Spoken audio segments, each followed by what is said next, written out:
እዛ ያሉት ክርስቲያኖች እየሞቱ ያሉት እዛ ያሉት ክርስቲያኖች ዋጋ እየከፈሉ ያሉት የሚያስገድል ምክንያት ኖራቸው አይደል?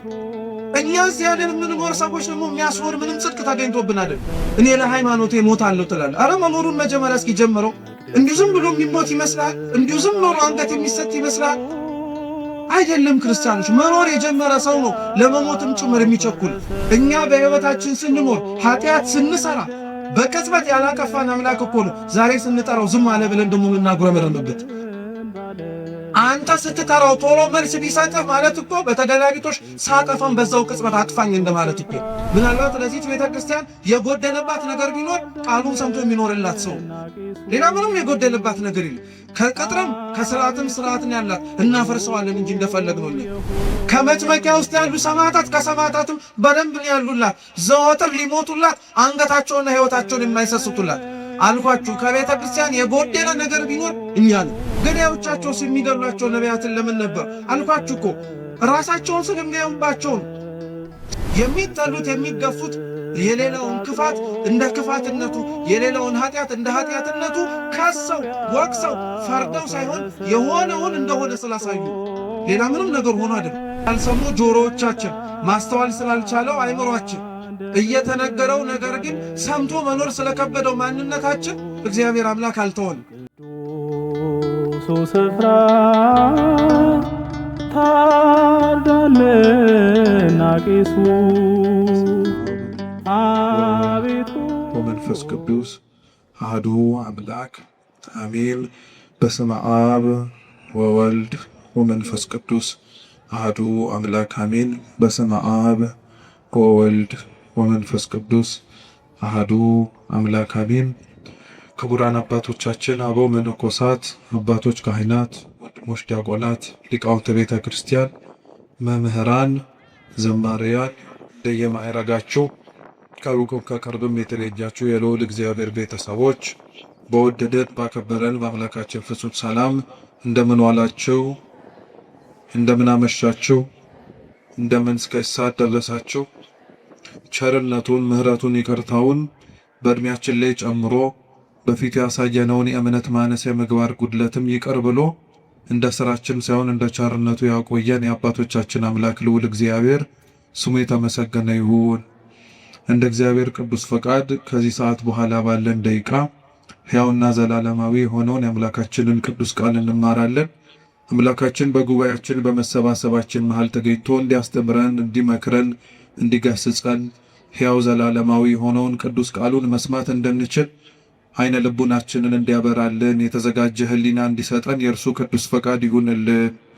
የሐዋርያው ቅዱስ ማቴዎስ ወንጌል ምዕራፍ 21 ከቁጥር 33 ጀምሮ የዓለም ሁሉ መድኃኒት የሆነ ጌታችን መድኃኒታችን ኢየሱስ ክርስቶስ ባስተማረው ትምህርት መነሻነት እንማራለን።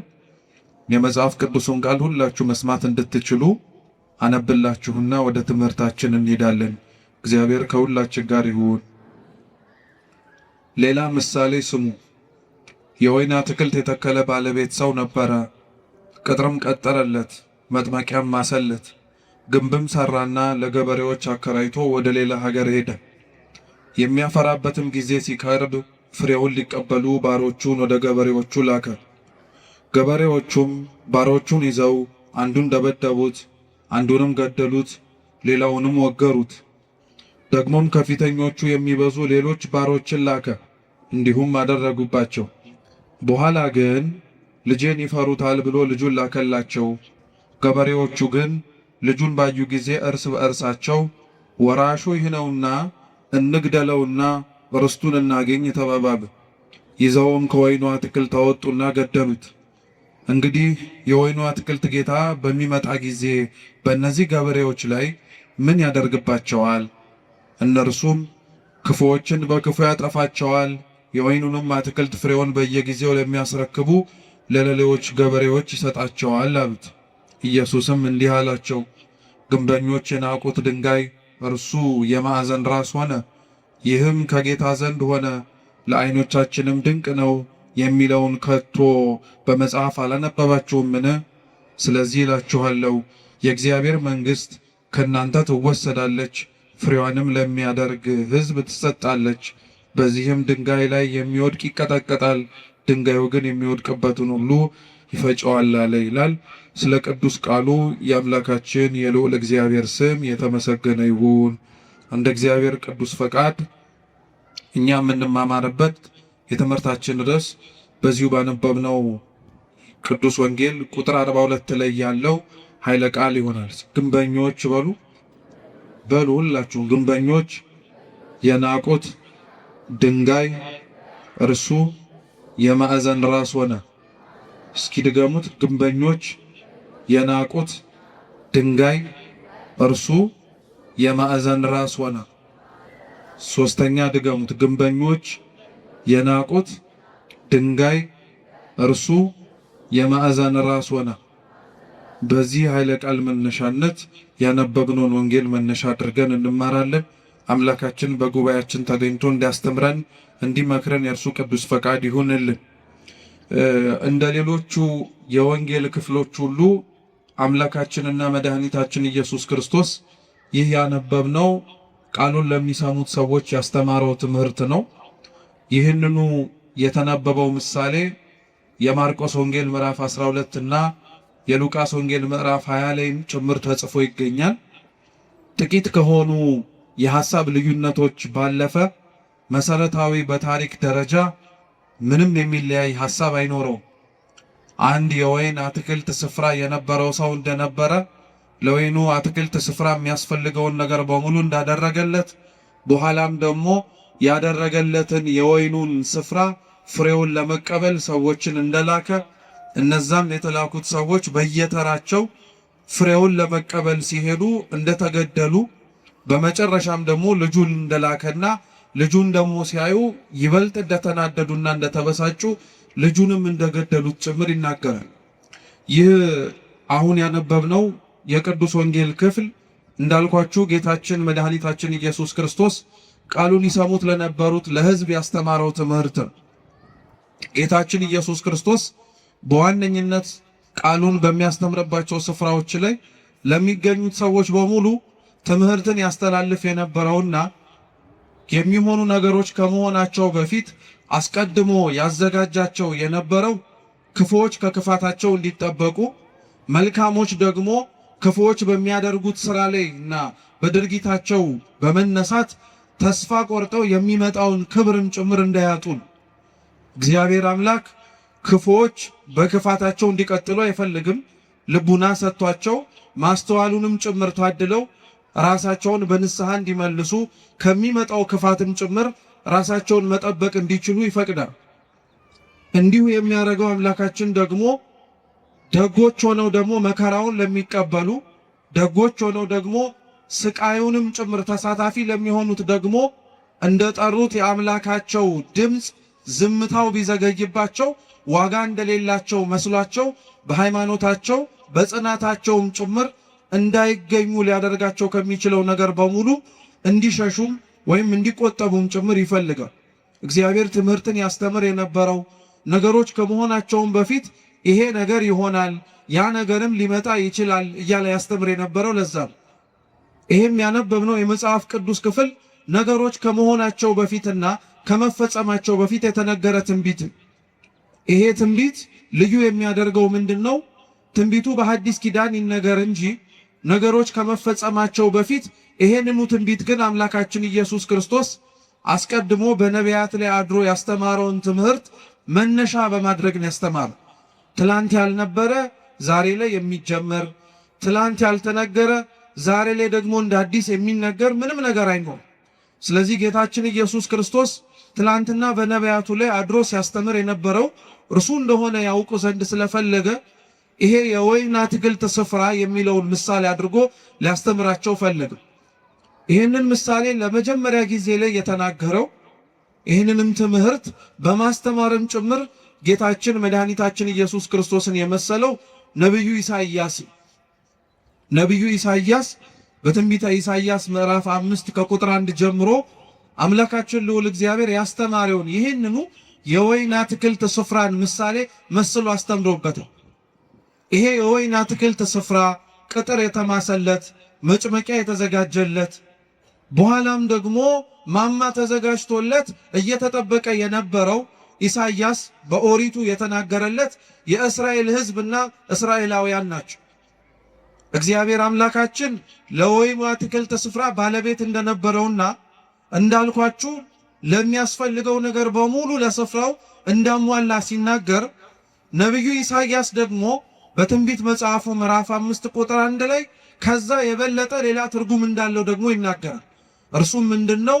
እግዚአብሔር አምላክ የወይን አትክልት ስፍራ ለተባለችው ለእስራኤል ቅጥርን መማስ፣ አጥርን መስራት፣ ማማንም ሰርቶ ገበሬዎችንና ሰራተኞችን ቀጥሮ መንከባከቡን ትኩረት አድርጎ የተናገረ ብቻ ሳይሆን ኢሳይያስ ምንም ነገር እንዳላጎደለባትም ጭምር ይናገራል። ይወዳት ለነበረችው ስትሰቃይ ከስቃይ ላወጣት ክፉ ሲሆንባት ፈጥኖ ለደረሰላት ለሕዝቡ እግዚአብሔር አምላክ ይሄንን ስፍራ ብቻ ሳይሆን ከስፍራውም የላቀውን ምንም ያጎደለባት ነገር እንደነበረ ይናገራል። መጽሐፍ ቅዱስ ለእስራኤልና ለእግዚአብሔር ያላቸውን ግንኙነት በተለያየ መንገድ አድርጎ ነው የሚናገር።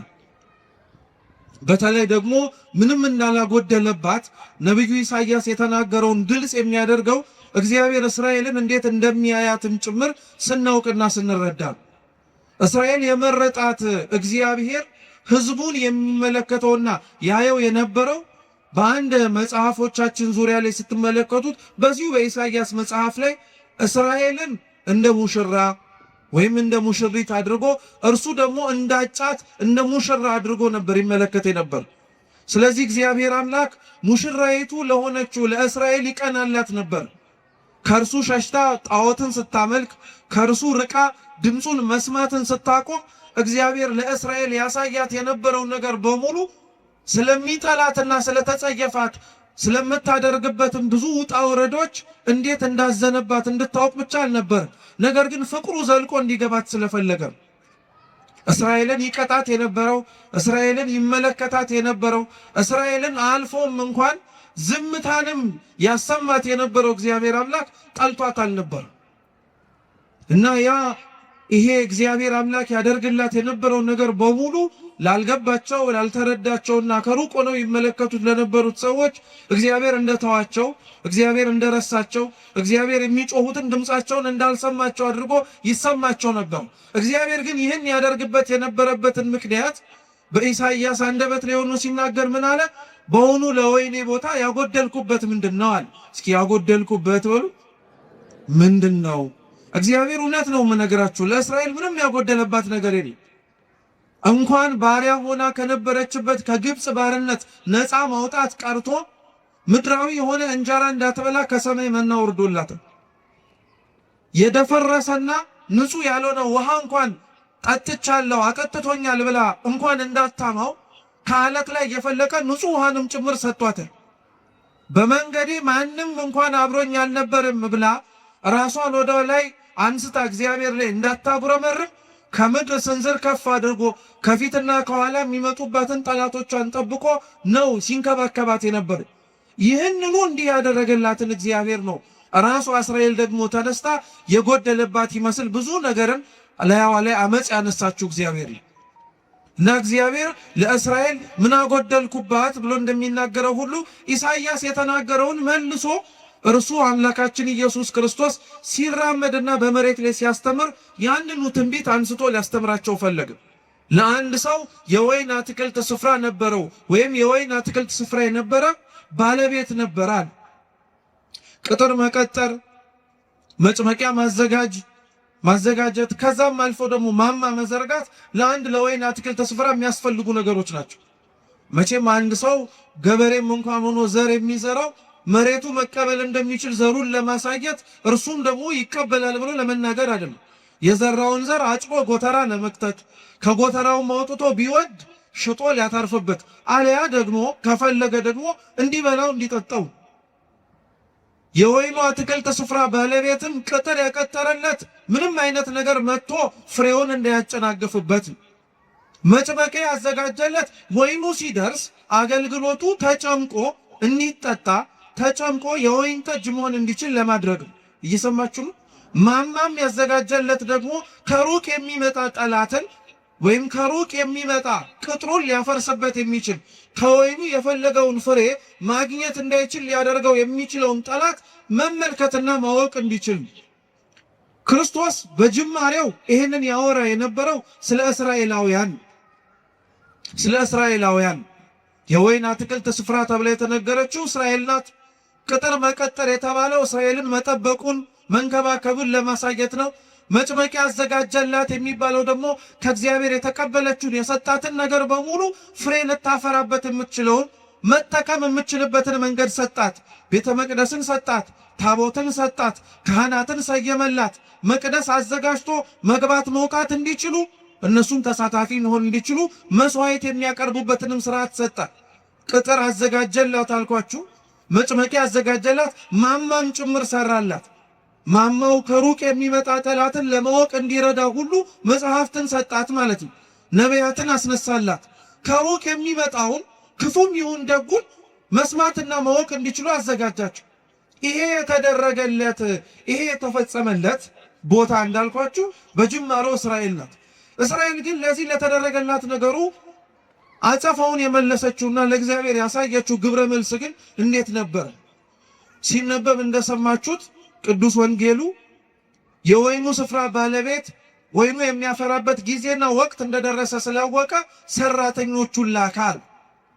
ሰራተኞቹን የላካቸው ልብ ብላችሁ ስሙ፣ ቅጥሩን እንዲያፈርሱ ወይ የቆመላቸውን ማማ እንዲንዱ ወይ መጭመቂያቸውንም ጭምር ደግሞ እንዲንዱባቸው አይደለም፣ ፍሬውን ብቻ መልቀም እንዲችሉና የተደከመባትን ድካም እንዳለና እንደሌለበት ለማየት።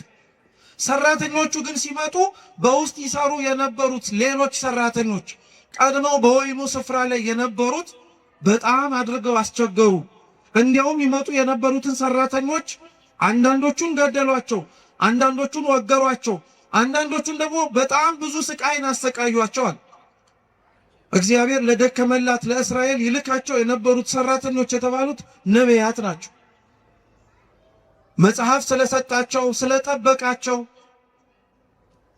በእግዚአብሔር መቅደስ ውስጥ በረከትንና ፍሬን ማግኘት የሚችሉበትን መጠቀም የሚችሉበትን ነገር በሙሉ ስላደረጋቸው እግዚአብሔር ይሄ ይበቃቸዋል ብሎ አልተዋቸው። እግዚአብሔር እንዲህ አይነት አምላክ ነው። እኛ ለልጆቻችን በየትኛውም ጊዜ ላይ ዛሬ ስለለበሱ ይበቃቸዋል፣ ጠግበው ስላደሩ ነገ ያስፈልጋቸውም አንልም። እንዲያውም የበለጠውን ነገር እናደርግላቸዋለን። እግዚአብሔርም ለሕዝቡ እንደዛ ነው። መጽሐፍ ስለሰጠ መቅደስ ስለሰራ እንዲሁም ያስፈልገንን ነገር በሙሉ ስለሰጠ በቃ ይሄ ይበቃቸዋል አላለም። ነቢያትን ይልክላቸው ነበር። ለነቢያት ግን እነዚህ እስራኤላውያን ያሳዩ የነበሩት ግብረ መልስ ግን እንደነገርኳችሁ ገደሏቸው፣ አሰቃዩአቸው፣ ወገሯቸው። ይሄንን ሁሉ ነገር አደረጉባቸው። ይሄንን ሁሉ ሲያደርጉባቸው ግን ያደርጉት የነበረው ለምንድን ነው? ጥያቄው ልብ ብላችሁ ስሙ። እስራኤላውያን ነቢያትን ይገሉ የነበሩት እስራኤላውያን እግዚአብሔርን ቅዱስ ቃሉን የሚያስተምሯቸውን ሰዎች ያሳድዷቸው የነበሩበት ምክንያት ለምንድን ነው ስትሉ፣ አንደኛውና የመጀመሪያው ምክንያት ሕዝቡ ከእግዚአብሔር ርቆ ስለነበረ ጥቂቶች መልእክት ለመላክ ከተላኩት በውስጥም ጭምር እግዚአብሔርን አብረው መርቀው ለመኖር ካልፈለጉት በቀር ብዙሃኑ በመሬት ሊመቸው የሚችለውንና በዚህ በሚኖርበት ሕይወቱ ላይ ሳይጎልበት መመላለስ የሚችልበትን ምርጫዎች መርጦ ስለነበረ እነዚህን ነቢያት ቦታ ሰጥቶ ለማዳመጥ አልፈለግም። ነቢያትን ሁለተኛ ይገሏቸው የነበሩት መስታወት ስለሆኑባቸው ከእግዚአብሔር ፊት እንዴት መመላለስ እንደሚችሉ ስለነገሯቸው ብቻ ሳይሆን እግዚአብሔር የሚፈልጋቸው ሰዎች በምድር ላይ እንዴት መኖር እንዳለባቸው ከቃል ባለፈ በሕይወት ስላሳዩአቸው። ነቢያት ጥፋት ኖሮባቸው አልነበረም የተገደሉት። ነቢያት ክፉ ነገር ተናግረው አልነበረም። ነቢያት ሟርት ተናግረው አልነበረም የተገደሉት። እውነት ስለተናገሩ በእውነት ስለኖሩ ሰው ክፋትን መርጦ እግዚአብሔርን ከማየት ይልቅ እነሱ ግን እግዚአብሔርን አይተው ደግን ነገር በመምረጣቸው ነበረ ዋጋ የከፈሉት የነበሩ። ስለዚህ ሁሉ ግን የደረሰባቸው ለነቢያትም ጭምር የተደረገላቸው አቀባበል ምንድነው ከተባለ ድንጋይ ነው። ምንድነው ከተባለ መጋዝ ነው። ምንድነው ከተባለ ሰይፍ ነው። ለዛ ነው ቅዱስ ጳውሎስ ራሱ በሐዲስ ኪዳን ክርስቶስን ስለመምረጣቸው ከእግዚአብሔር ጋር አብረውም ጭምር ለመኖር ምርጫቸው ስላደረጉ አንዳንዶች በፍሩክታ ሌሎችም በበረሃውና በየጉያው በሙሉ ተሰደዷል። ልክ ዘማሪው እንደሚለው ማለት ነው በየገዳማቱ በየበረሃው የሚል መዝሙር አጣው ስለ ክርስቶስ ሲል የተከፈለ ዋጋ የሚከፈለው ሰዎች የሚደርሳቸው ገጸ በረከት ይሄ ነቢያት እግዚአብሔርን ስላሉ ተወገሩ ነቢያት እግዚአብሔርን ስላሉ ተገደሉ ነቢያት እግዚአብሔርን ስላሉ ብዙ ጽዋቶ መከራ ተቀበሉ እንጂ ክፋት ተገኝቶባቸው አልነበር ነቢያት በዚህ አይነቱ ምክንያት ሲሞቱ በዚህ አይነቱ ምክንያት በራሳቸው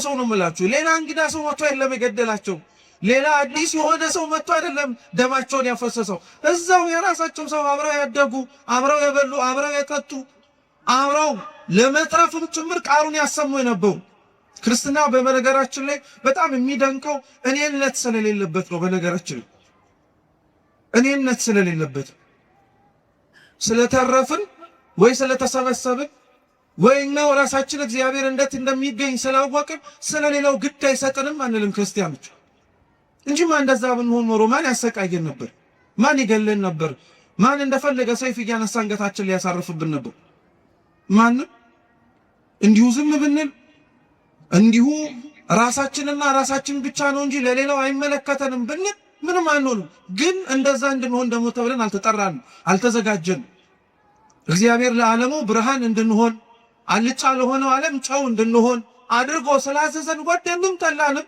ለተቀመጥንባት ዓለም ነፍስ መሆን ስላለብን ለምንኖርባት መሬት ከኛ አልፈን ለሌላውም ጭምር እግዚአብሔርን ማየት እንዲችሉ ምክንያት መሆን ስላለብን ስለዛ ብቻ ተብለን እንታረዳው ስለዛ ብቻ ተብለን እንገደላለን ስለዛ ብቻ ተብለን ዋጋ እንድንከፍል እንደረጋለን ነቢያት እንዳልኳችሁ የተገደሉት በሩቅ ሰው አይደለም ዛሬም ሀገራችን ላይ ያሉት በየቦታው የሚሞቱት ወገኖቻችን የሚሞቱት በሩቅ ሰው አይደለም በራሳቸው ሰው ነው የሚገደሉት ሀቁ እንደዛ ነው የሚገደሉት ጥፋት ኖሮባቸው አይደለም የሚገደሉት ክርስቲያን ሆነው ስለተገኙ ነው ክርስቲያን ስለሆኑ ሌላ ምንም ነገር ስለሆነ አይደለም እንዲህ ብለን ለመናገር እንዲህ ብለን ለማውራት እንዲህ ብለንም ጭብር እውነታውን ለመመስከር ስለከበደን ካልሆነ በቀር እውነታው ግን ይሄ ሌላ ካለ እንግዲህ እግዚአብሔርም ያውቃል ጊዜም ጭብር ግልጽ ያደርገው ካልሆነ በቀር ግን ሌላ ምንም ምክንያት የለም ገዳዮቻቸው የሚገድሏቸው ነቢያትን ለምን ነበር አልኳችሁ እኮ ራሳቸውን ስለሚያዩባቸው ሰው ከመስታወት ፊት ቆሞ እድፉን እንደሚያነጻው ሁሉ እውነተኛ ክርስቲያኖች የሰውን ጥላቻ እውነተኛ ክርስቲያኖች ሰው እንዴት ከእግዚአብሔር እንደራቀ ፍንትው አድርገው የሚያሳዩ መስታወቶች ናቸው የሚጠሉት የሚገፉት የሌላውን ክፋት እንደ ክፋትነቱ የሌላውን ኃጢአት እንደ ኃጢአትነቱ ካሰው ወቅሰው ፈርደው ሳይሆን የሆነውን እንደሆነ ስላሳዩ ሌላ ምንም ነገር ሆኖ አይደለም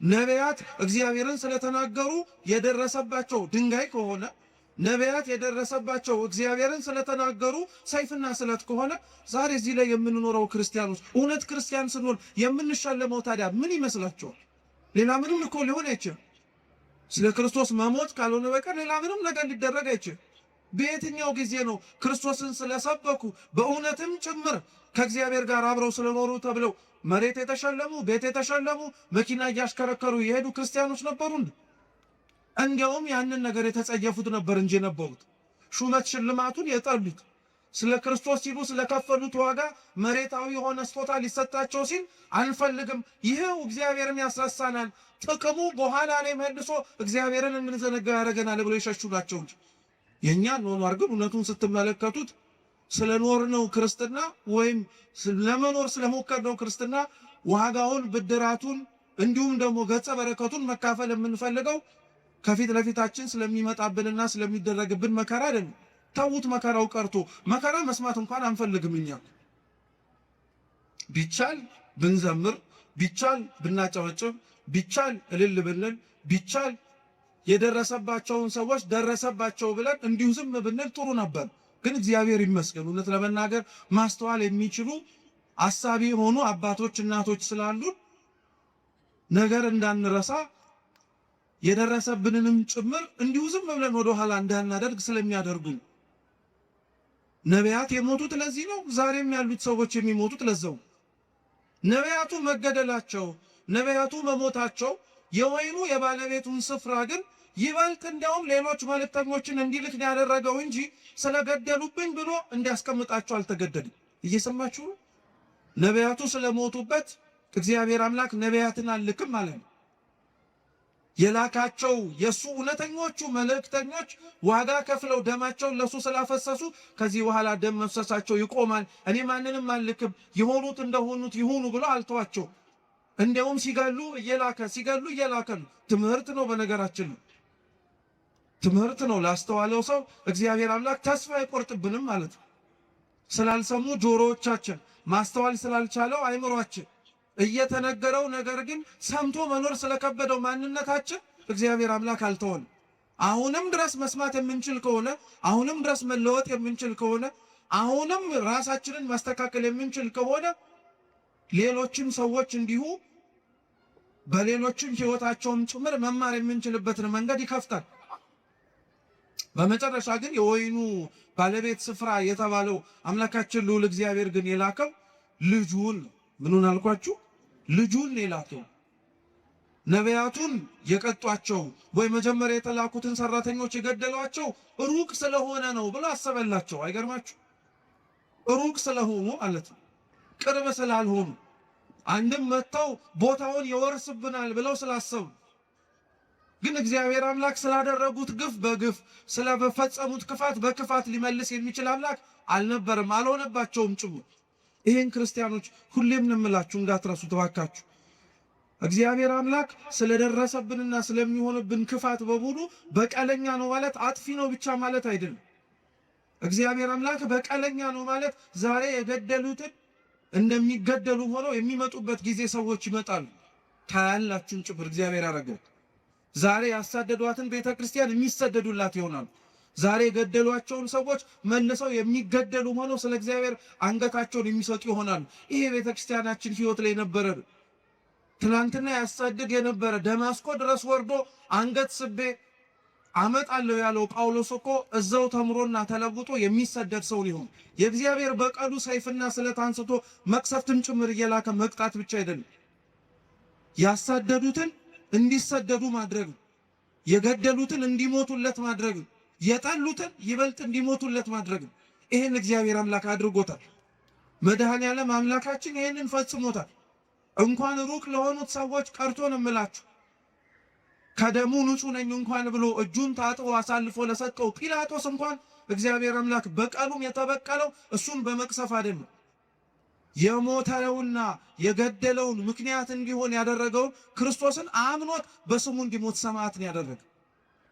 በቀልንም ስንመኝ እንዴት ያለውን በቀል መመኘት እንዳለብንም ማወቅ አለብን። ጨካኝ መሆን የለብን። ዓለም ውስጥ ስንኖር ዓለሙን መስለንም መታየት የለብንም። እና ዓለሙ ማስተጋባት የለብንም። ለምዶብን ነው እንጂ ዓለም ለሚደርስባት ችግር፣ ዓለም ለሚደርስባት ማጸፋ በሙሉ የምትመልሰው መግለጫ በመስጠት ነው። እኛም ለመድ ነው። ክፋት ሲደርስብን፣ ነውር ሲደርስብን፣ ግፍ ሲፈጸምብን መግለጫ እንሰጣለን። መግለጫው ክፉ ነው እያልን አይደለም። ነገር ግን ቤተ ክርስቲያን ስለሚደርስባት መከራ እጆቿን ዘርግታ መፍትሄ ወደሚሰጣት ወደ እግዚአብሔር ነው የምትጮው።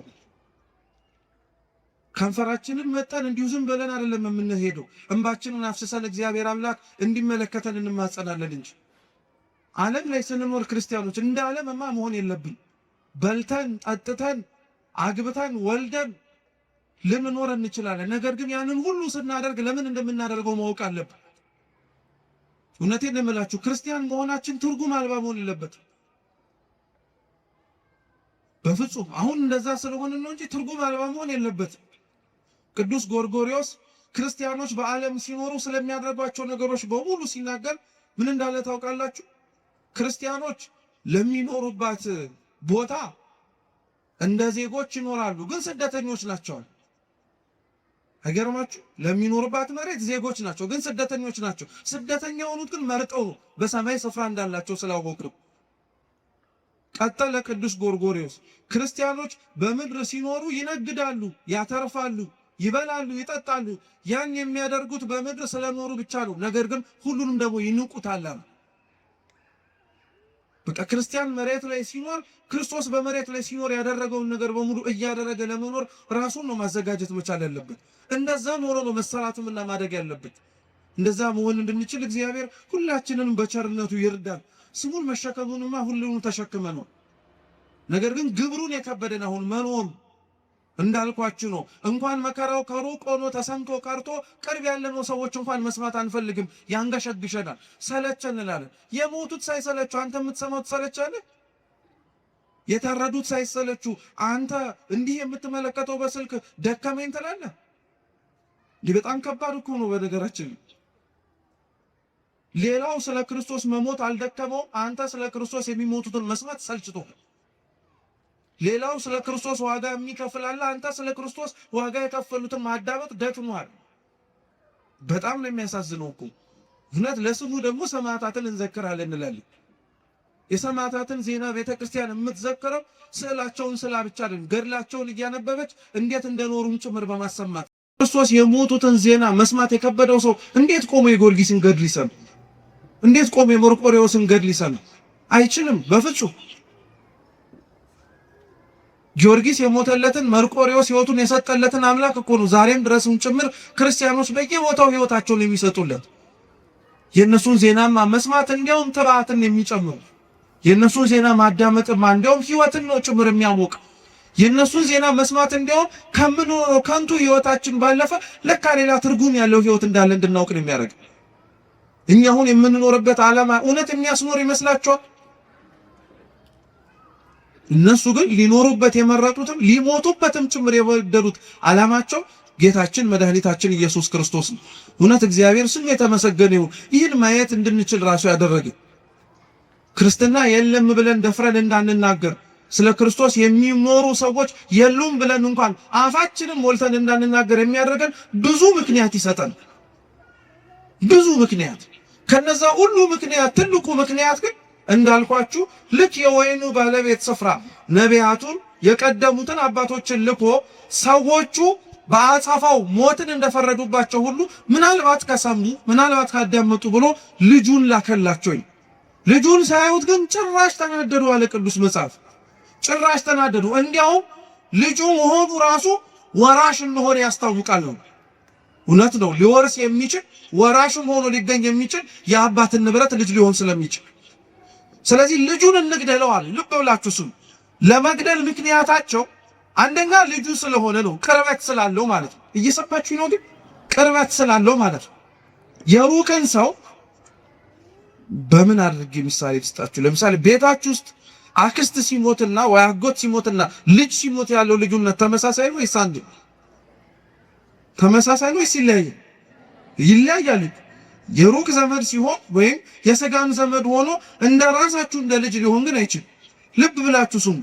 ጠላቶች የሆኑት የወይኑን ስፍራ ለማስተካከል ተሰይመው ልጁን ለመግደል የወሰኑት ሰዎች ቦታውን ለመውረስ ካላቸው ፍቅር ብቻ አይደለም፣ እርሱን በመግደል አባትየውን የበለጠ እንደሚያሳዝኑትም ጭምር ስለሚያውቁ ነው እንጂ። ስለዚህ እንግደለው ብለው ተማከሩ። በሁለተኛው ግልጽ የሆነው ምክንያታቸው ደግሞ እርሱን ከገደለ ወራሹን ጭምር ካወጣን ባለቤትነቱ የቦታው የኛ ይሆናልን ብለው ጭምር ስላሰቡ ልጁን ያዙት፣ አሰቃዩት፣ አንገላቱት፣ ዋጋም ጭምር አስከፈሉት። ከነቢያት በኋላ የወይን አትክልት ስፍራ ለተባለች ለእስራኤል ለሕዝቡ ሁሉ የተላከው ልጅ የሚባለው ዛሬ በዓሉን የምናከብርለት ቸሩ መድኃኔዓለም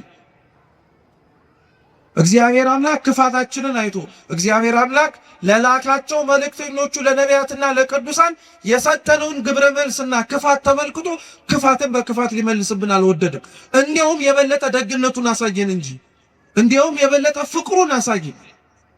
ልጁን ሊሰጠን ወደደ። ጌታችን ኢየሱስ ክርስቶስ ልጁን የሰጠን። ይሄ ልጅ ተብሎ የተጠቀሰው በነገራችን ላይ እኛው ራሳችን ጠምዝዘን ስለ ክርስቶስ እንዲናገር ስላደረግነው አይደለም። ቅዱስ ቃሉ ልጁ ተብሎ የተጠቀሰው በወንጌል ስፍራ ላይ ተደጋጋሚ ብትፈልጉ የምታገኙት ጌታችን ኢየሱስ ክርስቶስን። ሌሎቻችን ለእግዚአብሔር ያለንን ልጅነት ቅዱስ መጽሐፍ ሲናገር ልጆች እያለን የሚጠራ እስኪ ልጆች በሉ። አዎ እኛ ስንጠራ ልጆች ተብለን፣ ጌታችን መድኃኒታችን ኢየሱስ ክርስቶስ ግን ሲጠራ ልጅ ተብሎ ልዩነት ስላለው እኛ ልጆች የተባልነው ልጅነታችን የጸጋ ስለሆነ የስጦታን ልጅ አለመባልም ልንችል እንችላለን። እግዚአብሔርን አባት እንዲሆንን ካልመረጠም ጌታችን ኢየሱስ ክርስቶስ ግን ልጅ ተብሎ ሲጠቀስ የባህሪ ልጅነቱ ማንም ሊነጥቀው የማይችል ማለት ነው። ማንም ሊወስድበት የማይችል ልጁ ተብሎ የሚጠቀሰው እርሱ ጌታችን ኢየሱስ ክርስቶስ ሲጠመቅ የባህሪ አባቱ እግዚአብሔር አብ በሰማይ ሆኖ ሲናገር ሲመሰክር የመሰማ ነው። የምወደው ምኔኛ ልጄን አለው። የምወደው ልጄን አለው። በደብረ ታቦር የማርቆስ ወንጌል ምዕራፍ 9 ላይ ብርሃነ መለኮቱን ሲገልጥ ለደቀ መዛሙርቱ ሲያሳይስ ያው የባህሪ አባቱ እግዚአብሔር አብ ምን ብሎ ነው የምወደው ምን ያህል ልጄን ያለው። ስለዚህ ልጁን ላከላቸው የተባለው ክርስቶስ ነው፣ ሌላ ማንም አይደለም። ለተላከው ልጅ ግን የወይኑ አትክልት ስፍራ ጠባቂዎች ሰራተኞች ተብለው የተሰየሙት ግን የሰጡት ግብረ መልስ የተለየ ነበር። እንግዲህ ተመልከቱት ክርስቲያኖች፣ የወይኑ አትክልት ስፍራ በቁመናው በጅማሬው ማለት ነው ትርጉሙ እስራኤላውያን ናት አለ። ለእስራኤል እግዚአብሔር አምላክ ነቢያትን ላከ። ከተላኩት ነቢያት በላይ ግን የነቢያቱ ትርጉም እንዲገባቸው ያጠፋቸው የገደሏቸው ዋጋ ያስከፈሏቸውን ጭምር የበለጠውን ነገር እንዲረዱ ልጁን ሰደደላቸው። ሁለተኛው የወይን አትክልት ስፍራ የተባለችው የተሰበሰብንባት ቤተ ክርስቲያን ናት። ቅጥል ከተረላት ማለት የቤተ ክርስቲያን ቅጧ ስርዓቷ ነው። መጭመቂያ ማሰላት የተባለው በነገራችን ላይ ሰማዕታትን ነው። ታውቃላችሁ? ወይን ፈሳሽን ሊሰጥ የሚችለው በመጭመቂያ ውስጥ ገብቶ ሲጨመቅ ነው አይደለም? ረጉድ ነው አይደለም? ነው፣ ምንም ጥርጥር የለውም። ለቤተ ክርስቲያን አይገርማችሁ? የወይኑ አትክልት ስፍራ ጠባቂ ለወይኑ ስፍራ መጭመቂያ ያዘጋጀላት እንደተባለው ሁሉ ለቤተ ክርስቲያንም መጭመቂያዋ የሰማዕታት ደም እንደሚኖር ማሳያ ማለት ነው። የምንሰማው ቃል እግዚአብሔር የምንሰማው ስብከት እንዲሁ ቃል ብቻ አይደለም፣ ንግግር ብቻ አይደለም፣ ትምህርት ብቻ አይደለም። የሚኖረው ሰው አለ፣ መርጦ የሚኖረው ማለት ነው። እነሱ የሚጨመቱበት እነሱ ተጨምቀውም ጭምር የወይን ዘለላ ምንድነው ፈሳሹን እንደሚሰጠው ሁሉ እነሱም በመከራ ውስጥ በመኖር ደማቸውን በማፍሰስ ለአምላካችን ለመድኃኒታችን ለኢየሱስ ክርስቶስ ምስክር ይሆናሉ። ቤተ ክርስቲያን ውስጥ ያለው መጭመቂያው የተባለው ሰማዕታቶች ናቸው ውስጥ የሚኖሩት። ቅጥሯ ስርዓቷ ነው። ማማ የተባለው ጌታችን ኢየሱስ ክርስቶስ ነው። አንድም ማማ ተብለው የሚጠቀሱት ካህናተ ቤተ ክርስቲያን ናቸው። ስልጣናቸው ከፍ ያለ ሰማያዊ የሆነና ረቂቅ የሆነ ማለት ነው። ለሀገሩ ለእስራኤል ዞሮ ለሚያስተምርባት ስፍራ ምንም እንዳላጎደለባት ቤተ ክርስቲያን ውስጥም ክርስቲያኖች ምንም አላጎደለባትም። ልብ ብላችሁ ስሙ። መከራው፣ ችግሩ፣ ጭንቁ የምንሰማው ክርስቲያን ስለሆነን ብቻ ብዙ የሚደርስብን ነገሮች እግዚአብሔር ያጎደለብን ነገር ኖርብን አይደለም። ምንም የጎደለብን ነገር የለም። ምናልባት ለዚች ቤተ ክርስቲያን የጎደለባት ነገር ቢኖር ቃሉን ሰምቶ የሚኖርላት ሰው፣ ሌላ ምንም የጎደለባት ነገር የለም። ከቅጥርም ከስርዓትም ስርዓትን ያላት እናፈርሰዋለን እንጂ እንደፈለግነው ነው። ከአገልጋዮቹም አገልጋዮች ነው ያላት፣ ንጹሃን ሆነው ህይወቷን የሚሰጡላት በደንብ አድርገው የሚኖሩላት። ከመጭመቂያ ውስጥ ያሉ ሰማዕታት ከሰማዕታትም በደንብ ነው ያሉላት፣ ዘወትር ሊሞቱላት አንገታቸውና ህይወታቸውን የማይሰስቱላት። አልኳችሁ ከቤተ ክርስቲያን የጎደለ ነገር ቢኖር እኛ ነን። እንደተሰበከልን ያልኖርነው፣ እንደተነገረን ያልፈጸምነው፣ እንደምንሰማው ለመኖርንም ጭምር ያልፈቀደንን ያልወደድን ማለት ነው። አሁን እንኳን በዚህ ሁሉ ውጣ ውረድ፣ አሁን እንኳን ባለንበትና በምንሰማው መልካም ባልሆነ ዜና ውስጥ እንኳን ሆነን እኮ እንደው ስለ ራሳችን ብለን መቀየር እንኳን ቢከብደን ስለ ቤተ ክርስቲያን ብለን እንኳን እኮ አንገትም አንደፋለን። እኛ ደፋሮች እኮ ነን። እውነቴን ነው የምነግራችሁ፣ ደፋሮች፣ ኃጢአታችን ግድ የማይሰጠን ማለት ነው። በደላችንና ነውራችን ምንም ነገር የማይከብደን። እውነቴን እኮ ነው የምላችሁ። እንዴት የራሳችን ኃጢአት ለራሳችን ስሻየት በደል ለምደነው ነው እንበል። የኛ ኃጢአት ለሀገር ለወገን ለራሳችን በሆኑ ለቤተ ክርስቲያን ሰዎች ዋጋ ያስከፈለ መሆኑን እንኳን ስናውቀው እንዴት እግዚአብሔር ፊት ራሳችንን ዝቅ ማድረግና ማረን ማለት ይከብደናል። ጸሎት እኮ ተለምነን የምንጠራበት አይደለም። እኛው ራሳችን ተሰብስበን እንጸልይ ብለን የምናነሳው ነው እንጂ ጥሪ እኮ ነው። ክርስቲያኖች ምን እናድርግ ነው ታዲያ የሚባል? መፍትሄው ከእርሱ ነው ከተባለ፣ እግዚአብሔር ነው መልስ የሚሰጠን ከተባለ እርሱን የምንጠራው በምንድን ነው? ሲመልሱ በጸሎት እኮ ነው። ሌላ በምን ልንጠራው እንችላለን? ድረስልን ብለን በመጣራት ነው። ሌላ በምን ልንጠራው እንችላለን? ሕይወታችን መስተካከል አለበት ክርስቲያኖች። እውነቴን ነው የምላችሁ። እዚህና እዛ ያለነው ሰዎች ምንም የሚለየን ነገር የለም። እዛ ያሉት ክርስቲያኖች እየሞቱ ያሉት፣ እዛ ያሉት ክርስቲያኖች ዋጋ እየከፈሉ ያሉት የሚያስገድል ምክንያት ኖራቸው አይደለም።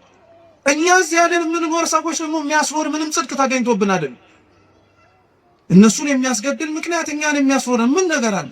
እንደውም ተገላቢጦሽ ቢሆን ነው እንጂ ዚማ ክፋትን ሊያስነሳብን እኛ ራሳችን ላይ አጸፋው ሊመለስብን የሚችል ብዙ ኃጢአት አለብን፣ ብዙ ክፋት አለብን፣ ብዙ ነውር አለብን።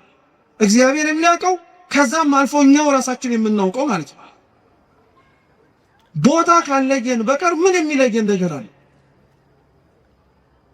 መስተካከል ካለብን መስተካከል አለብን። ክርስቲያኖች እውነቴን የምላችሁ ሁላችን ያጠፋነውን የሳትነውን ያጎደልነውን ይጠቅማል ብለን ነገር ግን በዘለቄታው ቤተክርስቲያኒቷን እየጎዳት ያለውን ነገር በሙሉ እውነቴን የምላችሁ መስተካከል አለብን። በቃ ያፈረስናቸው ሕጎች በሙሉ የናድናቸው ስርዓቶች በሙሉ ችግር የለም ብለን ገሸሽ ያደረግናቸው የቤተክርስቲያን ሕይወቶች በሙሉ ዛሬ መጥተው ዋጋ እያስከፈሉን ያሉት እነሱ ናቸው። ሌላ ምንም ነገር አይደለም። ክርስቲያኖች እነሱ ናቸው። የትናንትና ኃጢአቶቻችን ማስተካከል ያልመረጥናቸው እንዲያውም ለምደን ጭራሽ እንደ ስርዓት እያደረግን ለመኖር የወደድናቸው ዛሬ ዋጋ ያስከፍሉን። ካላስተካከልናቸው ነገም አያቆም፣ ነገም ይቀጥልብን። ስለዚህ ቢያንስ እንኳን መፍትሄ እንፈልግ ብለን ቢያንስ እንኳን እናስብ ብለን ቢያንስ እንኳን ከኛ ምን ይጠበቃል ስንል ከኛ ምን ይጠበቃል የሚለው ጥያቄ መልሱ የሚጀምረው ከየግለሰብ ከራሳችን ከገሌ የሚጠበቅበትን ካላወቅ ከአንተና ከኔ የሚጠበቅበትን ልንገር፣ ንስሐ እንግባ፣ ክፋት መስራታችንን እንመን፣ ለወደቁት ሰዎች ደርሰን ለማንሳት እጆቻችን ባይዘረጉ ሊያነሳቸው ወደሚችል እግዚአብሔር እጆቻችንን እንዘርጋ፣ ልባችንን እንክፈት። ቢያንስ ይሄንን አንድ ሰው ማድረግ ይችላል። ሌላውን ብንቶ ማለት ልጁን ለደደላቸው፣ ልጁን ላከላቸው፣ ሰደደላቸው። እነሱ ምንም ቁም ነገር አልነበረም። እንዲያውም የምታስታውሱ ከሆነ ነቢያትን ካሰቃዩበት፣ ነቢያትን ከበደሉበትና ነቢያትን ዋጋ ካስከፈሉበት በላይ ክርስቶስን ዋጋ አስከፍለውታል። አሰቃይተውታል፣ ገርፈውታል። በአንድ ፍርደኛ ሊደረግበት የማይገባውን ነገር በሙሉ በአምላካችን አድርገውበታል። መግረፍ ብቻ አይደለም፣ ውሃ እንዲጠማ አድርገውታል። መስቀል አሸክመውታል። ራቆቱን እርቃኑን ሆኖ ሀፍረት እንዲሰማው አድርገውታል። ሰው ሁሉ ማየት እንዲችል፣ ሰው ሁሉ መመልከት እንዲችል በመስቀል ላይ ከፍ አድርገው ሰቅለውታል።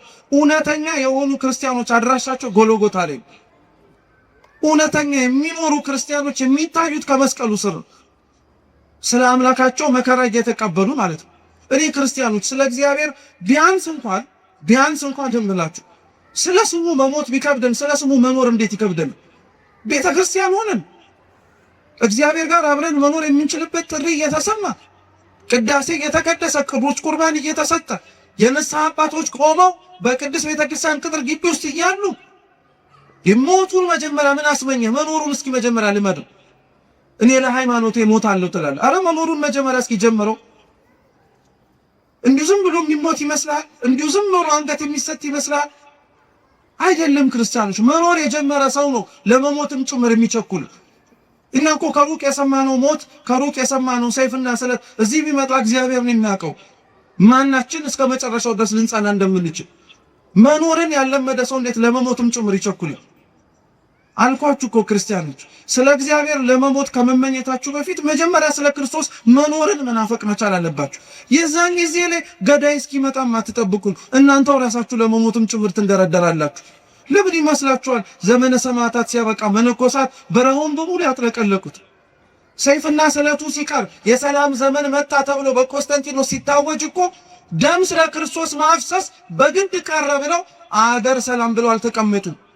ሕይወታቸውን ለክርስቶስ አሳልፈው ስለሰጡ መከራውን ለመሳተፍ እንዲያውም የበለጠ ጭንቅ ወደሚገኝበት ወደ በረሃው እየሸሹ ገቡ እንጂ ሰማዕትነቱ ሲቀር ሰማዕትነቱ እየቀረ ሲመጣ ምንኩስናው እያበበ እየሰፋ መጣ። ምክንያቱ ይሄ ነበር፣ ስለ ክርስቶስ መኖርን መናፈቅ ማለት ነው። ልጁ የሞተላቸው ልጁንም ጭምር እንዲሞት ከመላኩ በፊት መጀመሪያ እኮ ክርስቶስ አብሯቸው እንዲኖር የተደረገ። እየሰማችሁ ክርስቶስ ከመሞቱ በፊት አብሯቸው ነበር አልነበር? ነበረ፣ ኖሮ ነበረ። ሕይወትን እንዴት መመላለስ እንዳለባቸው አሳይቷቸው ነበር። ሕይወትን ካሳያቸው በኋላ ነው ሞትንም ጭምር ያሳያቸው እንጂ ሞትን አሳይቷቸው አልነበረም መጀመሪያ ያስደነገጣቸው። እኛም የሚመጣውን ሞት የምንፈራው መጀመሪያ መኖሩ ስለከበደን፣ የሚከብድም ሆኖ አይደለም ስላልመረጥነውም ጭምር። ማናችንም እውነቴን የምላችሁ ክርስቲያኖች ቆመን አንቀርም። በአንድም ይሁን በሌላ መንገድ መሞታችን አይቀርም። ግን አደራ መርሳት የሌለባችሁ እንዲሁ ኖረን እንዲሁ እንዳንሞት ግን መፍራት አለብን። በጣም እንዲሁ ዝም ብለን መኖር እንዲሁ ዝም ብሎ መሞት አያወጣም። ስንኖር የሞለት ለክርስቶስ መኖር መቻል አለብን። በቃ ስንሞትም ስለ እግዚአብሔር ብለን መሞት መቻል አለብን። በቃ እንደዛ መኖርን ነው መናፈቅ መቻል አለብን። ልጁን ሰደደላቸው። የሰደደውን ልጅ ደግሞ እንዳልኳችሁ ክርስቶስን ይበልጡኑ መከራ አበዙበት፣ ይበልጡኑ ስቃይ አበዙበት። ስለዚህ ምን ይደረጋል አላቸው። ጥያቄውን መልሶ ለራሳቸው ሊጠይቃቸው በነገራችን። ስለዚህ የተሻለው ነገር አሉ ፈሪሳውያን። እያወቁት እኮ ነው ደግሞ መልሱን የሚሰጡት። እያወቀ ቅፋት የሚያጠፋ ሰው አለ ማለት ነው። እያወቀ ማለት ነው። እየቀነቀጡ ምን እንደሚደርስ አጸፋውን እያወቀ በደል የሚበድል ሰው አለ። ልክ እንደኛ ክፉን በክፉ መንሳት አለበት። እንደሱ መነጠቅ አለባቸው። ፍሬውን መልሶ ሊሰጥ የሚችለው ጋር መሰጠት አለበት ተባለ። እውነት ነው። ግን እግዚአብሔር ቤተ ክርስቲያንን ከኛ ወስዶ ለማን ይስጣት ታዲያ? ክርስቲያኖች የወይን አትክልት ስፍራ ያልኳችሁ ቤተ ክርስቲያን ናት ብያችኋል። እነዚህ ሰዎች የወይኑን አትክልት ስፍራ ወስደህ አሊያ ደግሞ ሰራተኞቹን አስወጥተህ ትርፋማ ለሚሆንበት ሰው ነው መመላለስ ያለበት አለው። እንግዲያውስ እግዚአብሔር የእኛን ከንቱነት አይቶ ቤተ ክርስቲያንን አይወስድብን። ትርፋማነታችን እስከየት ይመጣል? እሷ ከሄዶች እኛንም አይነክለን። በሌላ ቦታ ፍሬያማ ልንሆን አንችልም። በዚህ ሳምንት ከግንቦት 23 ጀምሮ እስከ ፊታችን ሙሉ ቤተክርስቲያን ስለ መንፈስ ቅዱስ የምታስተምር ስለ ፍሬያማነት ማለት ነው። እግዚአብሔር በሕይወታችን ውስጥ ሲኖር ስለሚታይባቸው ነገሮች ማለት ነው። የወይኑ አትክልት ስፍራ ላይ የተተከሉት በሙሉ ፍሬያማ ሊሆኑ ግድ ነው። ቤተክርስቲያን ውስጥ ያለ ሰው በሙሉ ፍሬ ሊኖረው ግድ ነው። ስለ ክርስቶስ መኖርን ብቻ አይደለም ትዕግስት ሊኖረው ግድ ነው። እግዚአብሔር እኛን በታገሰ ልክ እኛም እሱን መታገስ አለብን፣ መለመን መቻል አለብን። እውነቴን የምላችሁ ክርስቲያኖች፣ እኛ በሕይወታችን ስንኖር ኃጢአት ስንሰራ በቅጽበት ያላከፋን አምላክ እኮ ነው ዛሬ ስንጠራው ዝም አለ ብለን ደግሞ እናጉረመረምበት። አንተ ስትጠራው ቶሎ መልስ ቢሰጥህ ማለት እኮ በተገላቢጦሽ ሳጠፋን በዛው ቅጽበት አጥፋኝ እንደማለት እኮ። ስለ ኃጢአት የታገሰ እግዚአብሔር ጸሎታችንን እየሰማ ዝም ያለበት ምክንያት አለ። አቅም አንሶት አይደለም፣ ክብር ይግባውና እንደዛም ተብሎ ይነገርለት። እውነቴን የምላችሁ ክርስቲያኖች፣ ይህ ታሪክ ላይ ራሱ ቅዱስ ጎርጎርዮስ ሲያስተምር ምን ይላል መሰላችሁ? ለአንዳንዶች ይላል ለአንዳንዶች በተለይ የወይኑ ባለቤት ስፍራ እግዚአብሔር መሆኑ እግዚአብሔር እንደመሆኑ ሁሉን አዋቂነቱን ቅዱስ ጎርጎርዮስ ሲናገርና ይጠይቃል። ይህንኑ ጥያቄ እናንተን ልጠይቃችሁ እየሰማችሁ ነው ማወቅ ስለምፈልግ የተላኩት ሰራተኞቹ ከመላካቸው በፊት እንደሚሞቱ እግዚአብሔር ያውቃል አያውቅም? መልሱ እንጂ በሚገባ ደግሞስ ሲልክ እንደሚሞት ያውቃል አያውቅም? ያውቃል እሱ። እሺ ጥሩ። ልጁንስ ሲልክ ለልጁ እንደማይመለሱና የባህሪ ልጁ ጌታችን ኢየሱስ ክርስቶስንም እንደሚገሉትና እንደሚሰቅሉት ያውቃል አያውቅም? ለምን እያወቀ ይህንን አደረገው ነው ጥያቄው። አቅም ስለሌለው ነው አይደለም። ወደፊት የሚመጣውንስ ነገር ስለማያውቅ ነው አይደለም። ያውቃል አላችሁም? ያውቃል፣ እውነት ነው። እግዚአብሔር አምላክ አቅም አንሶት አይደለም። ክፋት የሚሰሩ ሰዎች ክፋት ከመስራታቸው በፊት የሚሰሩትን ክፋት ያውቀዋል ጠብቆ በደንብ አድርጎ ነው የሚያውቀው። ዝም የሚለው ክፋቱን የሚቀበሉት ሰዎች አንደኛ ከክርስቶስ ጋር በሞት ሕይወታቸውን እንዲያሳምርላቸው ለቤተ ክርስቲያን ዘወትር ማኅፀነ ለምለም ሆና ሰማዕታትን እንደምትወልድ እንድናውቀው ነው። ለኛ ክፋት የሚሰሩትን ሰዎች ክፋታቸው ውስጥ ያገባ ወደ ኋላ የማይመልሳቸውም አይደለም። አንዳንዴ ያረገዋል እግዚአብሔር፣ ሌላውን ጊዜ ላይ ዝም ሊል ይችላል እግዚአብሔር። ዝም የሚለው ግን አልኳቸው አቅም አንሶት አይደለም።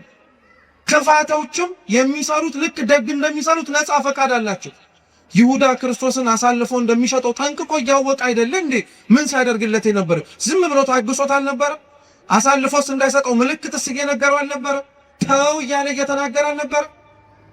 ተናግሮታል እኮ በተደጋጋሚ ይሁዳን እንዳይሸጠው፣ ይሁዳ ክፋት እንዳይሰራ፣ ይሁዳ ኃጢአት እንዳይሰራ በደንብ አድርጎ ደጋግሞ ነግሮታል።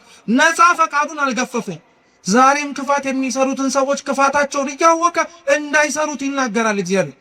አልሰማም ካለ አላዳምጥም ካለ አሻፈረኝ ካለ ግን በኋላ ላይ የሚመጣውን ደግሞ በጸጋ የመቀበልም ግዴታ አለብን። እግዚአብሔር አምላክ የቁጣውን በትር አንስቶ እርሱም ደግሞ መልስ እሰጣለሁ ካለ ለማዳመጥ ዝግጁ መሆን መቻል አለበት ማለት ነው። ክርስቶስ ከዛ በኋላ ይሄንን ሲነግራቸው አይ የወይኑ አትክልት ስፍራ መነጠቅ አለበት፣ ሰራተኞቹ መለወጥ አለበት ብለው ራሳቸው በራሳቸው ላይ ፈረዱ። እኛም እውነት ራሳችን ላይ ለመፍረድ እግዚአብሔር በቸርነቱ ይርዳ። ከእግዚአብሔር የፍርድ ዙፋን ፊት ሳትቆሙ ክርስቲያኖች እናንተው ራሳችሁ ከእግዚአብሔር ፊት አሁን ቆማችሁ ራሳችሁ ላይ ፍረዱ። ንስሐ ግቡ ማለት ነው። በቃ ንስሐ እንግባ። በደል መስራታችንን እንመን። ምንም ደስ የሚያሰኝ ምንም የሚያኩራራ ምንም አንገትን ቀና አድርጎ የሚያስኬድ ነገር የለም። ምንም እውነቴን ነው የምነግራችሁ። ይሄን የምላችሁ ሟርት ስለሆነ ይሄን የምላችሁ አሁን ያለንበት ወቅት የሐዘን ስለሆነ አይደለም። በዚህ ዓለም ላይ ስንኖር ቀና ብለን ለምንኖርበትና ቀና ብሎ ሊያስኬደን የሚችለው ምክንያት ክርስቶስ ካልሆነ በቀር ምድራዊ ነገራችን ሊሆን ስለማይችል በፍጹም ሊሆን አይችልም። ራሳቸው በራሳቸው ላይ ፈርደው ግን አልተስተካከሉም። እኛም መስዋዕቱን እንሰማዋለን፣ ሰምተን ግን አልተለወጥም። እንድንለወጥ እግዚአብሔር በቸርነቱ ይርዳል። ይህንኑ አላቸው። ቀጠለና ጌታችን መድኃኒታችን ኢየሱስ ክርስቶስ ግን እኛ ለትምህርታችን ርዕስ ያደረግነውን ኃይለ ቃል ነገራቸው። እስኪ ግንበኞች በሉ የናቁት ድንጋይ እርሱ የማዕዘን ራስ ሆነ። ግንበኞች የተባሉት አይሁድ ናቸው። የናቁት ድንጋይ የተባለው ክርስቶስን ድንጋይ መሆኑን የምታውቁት ወይም አለት መሆኑን የምታውቁት አምላካችን ኢየሱስ ክርስቶስ ትዝ የሚላችሁ ከሆነ በፊልጵስዩስ ቂሳርያ ስለማንነቱ ለደቀ መዛሙርቱ ሲጠይቃቸው ቅዱስ ጴጥሮስ አንተ የሕያው እግዚአብሔር ልጅ ነህ ሲለው ጴጥሮስ ሆይ አንተ ምንድን ነህ ያለው?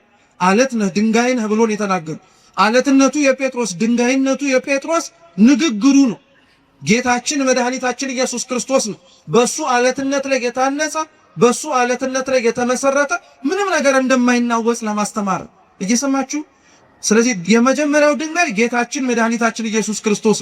ግንበኞች የናቁት የተባለው ድንጋይ ጌታችን ኢየሱስ ክርስቶስ የማዕዘን ራስ ይሆናል። ምን ማለት መሰላችሁ? እነሱ የገፉት፣ እነሱ የናቁት፣ እነሱ የሰቀሉት፣ እነሱ ከፊት ለፊታቸው ያባረሩት ጌታችን ኢየሱስ ክርስቶስ ትልቁንና ዋናውን ስፍራ ይዛል። በጣም ነው የሚደንቀው። ቅዱስ ባስልዮስ ዘቂሳርያ እቺኑ ቃል ሲተረጉ ምን ይላል መሰላችሁ? እነሱ የናቁት እንደውም አብራችሁ ነው። እነሱ የናቁት ክርስቶስ ልባቸውን ሲነግስበት፣ እነሱ ደግሞ የተናቁት የሰውን ሀብትና ንብረት ይዘው ተቀመጡ። አይገርማችሁ? የበለጠውን ነገር ክርስቶስ አገኘው፣ እነሱ የተናቀውን ነገር አገኙ።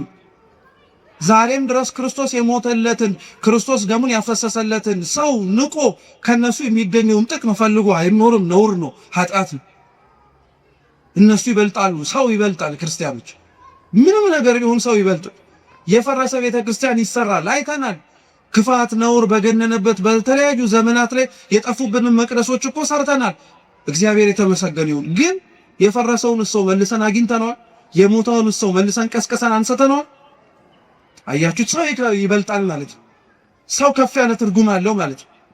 ሰው ከፍ ያለ እኛ ልንረዳው ያልቻልነው በምን አይነት ሁኔታ ራሱ እግዚአብሔር እንድንረዳው ሊያደርገን እንደሚችል ጥያቄ ራሱ ሊፈጥር በሚችል መልኩ የበለጠ ትርጉም እንዳለው ማወቅ መቻል አለብን። ግንበኞች የናቁት ጌታችን መድኃኒታችን ኢየሱስ ክርስቶስ፣ አይሁድ የናቁት እርሱ መሰረታዊውና ትልቁ ነገር ይሆናል። እውነት ነው። እነሱ የናቁት ክርስቶስ፣ እነሱ የገፉት አምላካችን መድኃኒታችን ኢየሱስ ክርስቶስ ትልቅ ሆነ፣ ገነነ፣ ሰፋ። ገደልነው ሲሉ በሕይወት ኖረ፣ አጠፋነው ሲሉ ጭራሽ ገነነ። የሚያመልኩትን የሚከተሉትን ተማሪዎቹን በተናቸው ሲሉ እንዲያውም ጭራሽ በጰራቅሊጦስ እጅግ እጥፍ ድርብ ሆኖ 3000 ክርስቲያኖች ወደ ቤተክርስቲያን ገብተው ጭራሽ የቤተክርስቲያን ጉባኤ ሰፋ። አንደኛው ትርጉም እርሱ ልብ ብላችሁ ስሙ። ሁለተኛው ግን ይሄ አሁን ያነበብኩላችሁ መጽሐፍ ቅዱስ ክፍል እቤት ገብታችሁ ከፍ ብላችሁ ብታነቡት ታሪኩ ከጌታችን ከመድኃኒታችን ከኢየሱስ ክርስቶስ ቤተ መቅደሱን ካነጻበት ታሪክ ጋር አብሮ የተያያዘ እየሰማችሁ አስታውሳችሁ። ቤተ መቅደስ ውስጥ ገብቶ ቤቴ የጸሎት ቤት ነው እንጂ የወንበዶች ዋሻ አይደለም ብሎ ሲያነጻ እርሱ የተነገረበት ክፍለ ምንባብ ላይ ነው ይሄም ያለው። አቡ በዕብራይስጥ ልጅ የሚለው ቃልና ድንጋይ የሚለው ቃል ተመሳሳይ ነው። ማለትም ደግሞ ቃሉ ይተረጎማል፣ አብሮ ይጠጋጋል። በዕብራይስጥ ድንጋይ ማለት እብን ማለት ነው። እየሰማችሁ ነው አይደል? እብን ማለት ነው። ልጅም እንደዚሁ በአቻ በቃል በድምጸት በኩል ተቀራራቢ የሆነ ትርጉም እንዳለው ምሁራን ይናገራሉ። እና ይህንኑ ቃል ሲተረጉሙት ይላል ግንበኞች የናቁት ድንጋይ የተባለው አንድም ክርስቶስ ነው ይላል፣ አንድም አካሉ የሆነች ደግሞ ቤተክርስቲያን ናት ይላል። ይሰማችሁ? ግንበኞች የናቁት ድንጋይ የማዕዘን ራስ ይሆናል አይደል የተባለው። የተገፋችው ቤተክርስቲያን መግነኑ አይቀር።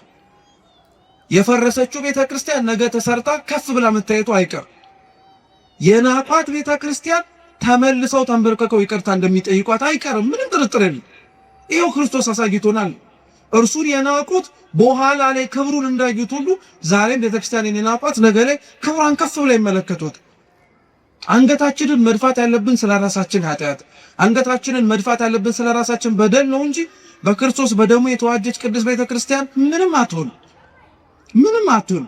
ትናንትና የነበሩት ያሰቃዩት፣ ያንገላቷት፣ ዋጋ ያስከፈሏት በሙሉ የሉም። ዛሬ እርሷ ናት ያለች። ዛሬም ድረስ ቤተክርስቲያን ውስጥ ያለን ሰዎች ማወቅ መቻል ያለብን ይህንኑ ነው። ክርስቲያኑ ያ ማለት ግን ቸልተኛ፣ ያ ማለት ግን ለዘብተኛ፣ ያ ማለት ግን እንቅልፋ መሆን አለብን ማለት አይደለም። መጸለይ አለብን፣ መበርታት አለብን፣ መጠንከር መቻል አለብን። ቤተክርስቲያናችንን ችግር ደርሷል ኑ ድረሱ ተብሎ ደውል እስኪደወልልን መጠበቅ የለብን። ይሄው የተሰበሰበው የማታ ጉባኤ ህዝብ ነገ በቅዳሴው ደግሞ ተሰብስቦ ቅዱስ ሥጋውን ክቡር ደሙን እየተቀበለ መገኘት መቻል አለብን። ያኔ ቤተክርስቲያን አለች ይባል። ያኔ ቤተክርስቲያን እየሰራች ነው እየተገኘችም ነው ይባል። ስለዚህ የተናቀችው ቤተክርስቲያን ሁሌም ተንቃ አትቀርም። የተገፋው መድኃኒታችን ኢየሱስ ክርስቶስ በምዕመናን ልብ ላይ እንደነገሰው ሁሉ ባሳደዷት ልብም ላይ ቅዱስ ቤተክርስቲያን ነግሳ የምናይበትን ዘመን አምላካችን ቅዱስ እግዚአብሔር ቅርብ ያድርግልን። የሰማነውን በልቡናችን ሰሌዳ ይጻፍልን።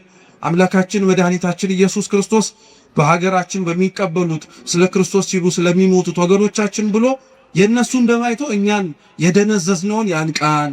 እነሱን በቸርነቱ የጎበኘ እግዚአብሔር እኛንም በምሕረቱ ኃጢአታችንን ይቅር እንዲለን ንስሐ ገብተን ቅዱስ ቁርባን መቀበል የምንችልበትን ዕድሜ እንደጨመረልን መጠቀም እንድንችል በቸርነቱ ይርዳን።